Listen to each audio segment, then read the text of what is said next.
Hi there, this is Wendy Meades, and I'm going to show you how to make a color wheel like this today that kind of looks like a flower.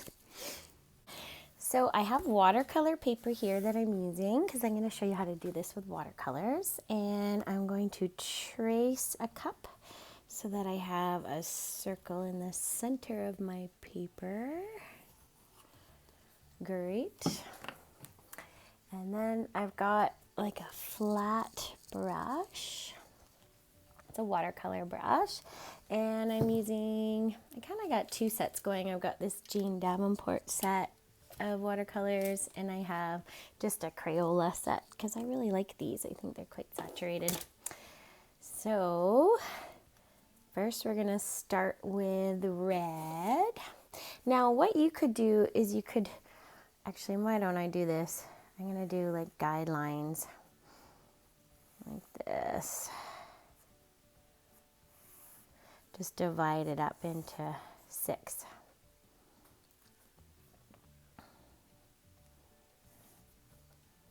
There. 1, 2, 3, 4, 5, 6. I kind of did that by eye, but you can do it with a ruler if you'd like. And then I'm going to start with red. I'm going to use this red. I'm getting lots. And I'm just going to go from the center and just go up like that. Just sort of let your brush go up. Get some more paint. Okay, so there's 2 different ways you can do this now. You can just take the colors that are on your watercolors, like, because the next color I'm going to do is orange. So you could do that, or you can mix your own colors. So if you're using this, say, like to teach kids how to mix colors, you would take red and you would take some yellow and mix them together to make an orange. See that? Or you can use the orange that's on the actual palette. I'll probably do a mix of both.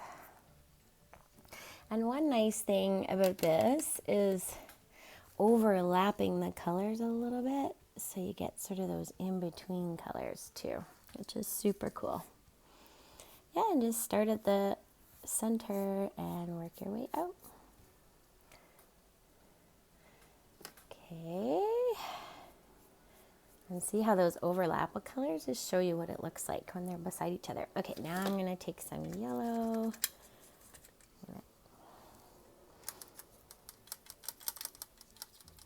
I know it's funny, I'm using different sets. I just like different ones from different sets. And I'm going to overlap a little, and then I'm going to go for it over here. Look how bright that one is. It's so pretty. Let's add some more water. And if you're overlapping in this line over here, it's okay. Because in the end, we'll probably, maybe I'll just have yellow in the center. Okay, so next is green. So make sure you're doing these in the right order. So across from red is green because they're opposite on the color wheel. And I'm just going to overlap again. Get kind of a lime green. So pretty. That's a really pretty green. Quite bright. Yeah. Very pretty.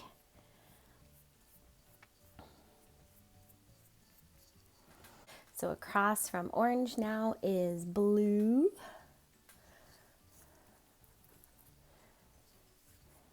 Now this is kind of a turquoisey blue, so I'm going to try and get more of a real blue.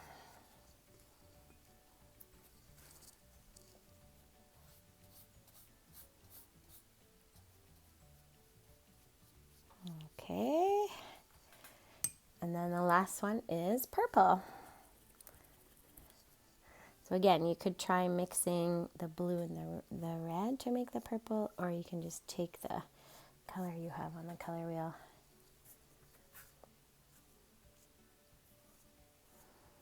overlap a little, and you have a pretty color wheel. I'll just show you mixing those other colors. So yellow and blue make green. Just keep mixing till you have a color that you like. And blue and red make purple. It's harder to mix a nicer purple. Well, that's pretty good actually. If you want it lighter, you can just add more water to it because it's quite a dark color. There we go. There's a beautiful flower without too much effort. And then what I did on the other one is I did a little bit of splattering. So you can take one of the colors with a little bit of water on your brush and just splatter around it. Kind of makes a nice effect. I'm going to take one of the other colors, maybe some blue with some water, and I'm just doing controlled splatters by doing it onto another one. Pretty. That's it. Easy. I'm just gonna sop up some of those splatters.